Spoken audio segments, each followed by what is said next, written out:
में सड़कों पे नमाज नहीं पढ़ी जाती है।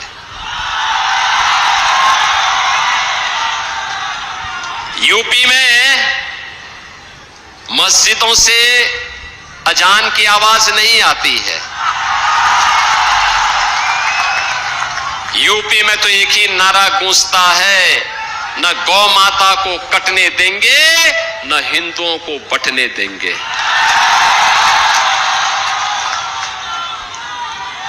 वहां पर अनुसूचित जाति हो या जनजाति, प्रजापति समुदाय हो या फिर कुम्हार हो या कुर्मी, किसी भी जाति का हिंदू है वह सुरक्षित भी है और समृद्धि के नित नए सोपान को प्राप्त कर रहा है। अब अयोध्या में राम भक्तों पर कोई लाठी गोली नहीं चला सकता। अब तो अयोध्या में भगवान राम का भव्य मंदिर का निर्माण हो गया है। आयोजन कैसे होने चाहिए? प्रयागराज महाकुंभ आपके सामने उदाहरण है, कितना भव्य और शानदार आयोजन। और मुझे बताया गया कि पुरुलिया के कुमार समुदाय के लोग श्री ज्योतिर्मय सिंह महतो जी के नेतृत्व में प्रयागराज महाकुंभ में गए थे। मैं उन सभी का अभिनंदन करता हूं जो प्रयागराज में गए और प्रयागराज की पुण्य को प्राप्त किए हैं। बहनों और भाइयों, ये हमारा दायित्व है, विरासत का संरक्षण करके ही हम विकास कर सकते हैं। और उसी विकास की प्रक्रिया को आगे बढ़ाने के लिए आज मैं जयपुर में आपके पास आया हूं, आपका आह्वान करने के लिए। ये बंगाल की धरा प्रेरणा की धरा है। बंगाल की धरा भारत को दिशा देने वाली धरा थी। बंगाल में प्रतिभा थी, लेकिन प्रतिभा पलायन कर रही है। बंगाल में पुरुषार्थ था, लेकिन उस पुरुषार्थ को कुंद कर दिया गया। बंगाल में वह सब कुछ था जो बंगाल को भारत के अंदर लीडरशिप देने का मादा रखता था, लेकिन बंगाल को एक साजिश के तहत पहले कांग्रेस ने, फिर कम्युनिस्टों ने, अब टीएमसी ने अव्यवस्था, अराजकता और गुंडागिर्दी का अड्डा बना दिया है। बहनों और भाइयों, मैं आपका आह्वान करने के लिए आया हूं। याद करना, कभी बंगाल की धरती से निकला वंदे मातरम भारत की आजादी का अमर मंत्र बन गया था। और आज मैं आपका आह्वान करने के लिए आया हूं।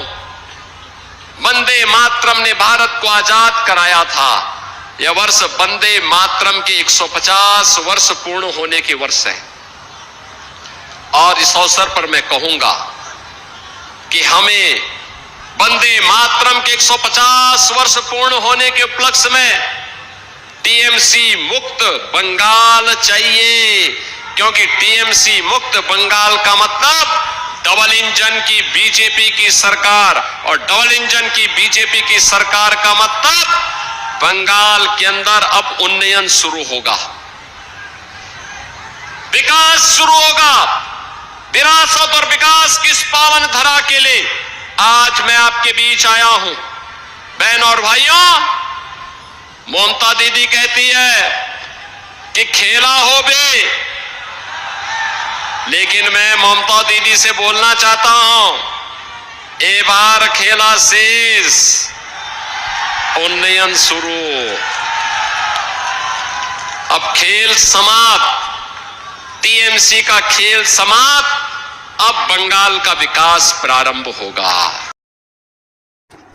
पश्चिम बंगाल का भी विकास उसी तरह से होगा जैसे उत्तर प्रदेश का विकास हो रहा है। उत्तर प्रदेश के युवा बेरोजगार हैं और उनको एक धंधा मिल गया है। गौ रक्षा के नाम पर युवा रोड पर उतरकर मुस्लिम जाति के लोगों को परेशान करना, उनके साथ में मारा पीटी करना, उनकी बहन बेटियों के साथ में बलात्कार करना और फर्जी इनकाउंटर करना, ये इनका मुख्य काम है। जिस तरह से इन्होंने उत्तर प्रदेश में अराजकता फैला रखी है, अब पश्चिम बंगाल में भी उसी तरह की अराजकता दिखाई देगी।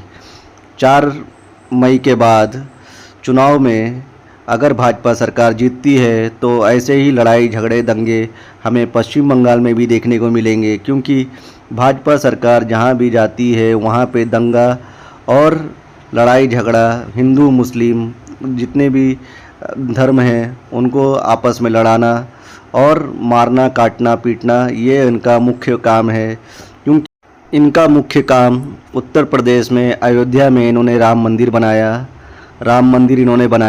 एक राम मंदिर बनाने के लिए इन्होंने सैकड़ों मंदिर तोड़ी, उसके बारे में ये कभी नहीं बताएंगे।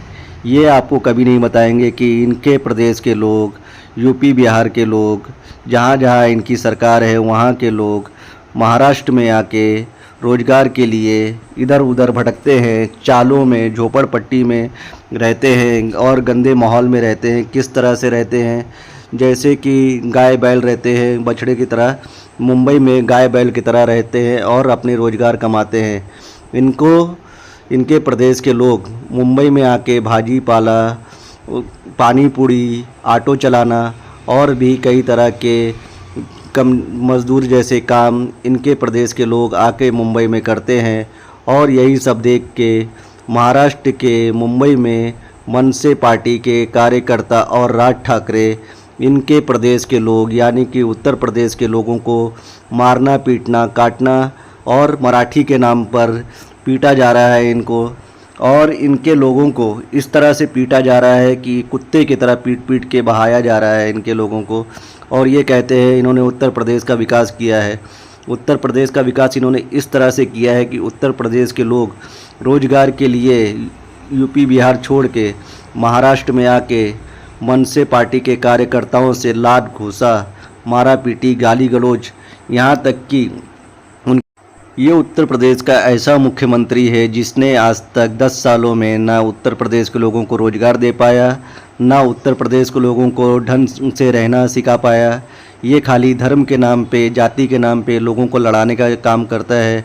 और इसने इतनी बेरोजगारी फैला रखी है और यूपी में क्राइम इतना बढ़ा दिया है, यहाँ तक कि इसने अतीक अहमद का फर्जी इनकाउंटर भी करवाया। अपने युवाओं, हिंदू जो बेरोजगार हिंदू थे उनको रिपोर्टर बनाकर इसने उन लोगों का इनकाउंटर भी करवाया, जिसकी जांच अभी तक भी पूरी नहीं हुई। आज तक पता नहीं चला अतीक अहमद को और उनके भाई को किसने मारा। इतनी कमज़ोर सरकार है इसकी। और ये बात कर रहा है कि पश्चिम बंगाल में ये ऐसी सरकार बनाएगा, जबकि ये अपने प्रदेश के लोगों को रोज़गार नहीं दे पा रहा है। इसके प्रदेश के लोग मुंबई में लात घूसा खाने और भाजी पाला, पानी पूड़ी और ऑटो चलाने का काम करते हैं और मनसे के कार्यकर्ता इनको कुत्ते की तरह मारते हैं। जो मुख्यमंत्री अपने प्रदेश के लोगों को रोज़गार नहीं दे पाया, उनको लोगों के साथ में कैसे व्यवहार करना है वो नहीं सिखा पाया, वो पश्चिम बंगाल के लोगों को ज्ञान बांट रहा है कि वो पश्चिम बंगाल में ऐसी सरकार बनाएगा कि जैसे यहाँ के लोग अमेरिका के लोगों से साथ बराबरी कर पाएंगे। अरे पहले चाइना के लोगों से तो बराबरी कर लो, फिर अमेरिका के लोगों के साथ बराबरी करना। और इनके साथ में तुम लोग क्या करने वाले हो ये दुनिया को आने वाले समय में पता ही चल जाएगा।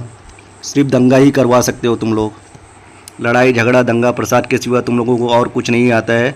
तुम लोग देश को बांटने का काम करते हो, सिर्फ देश को बांटा है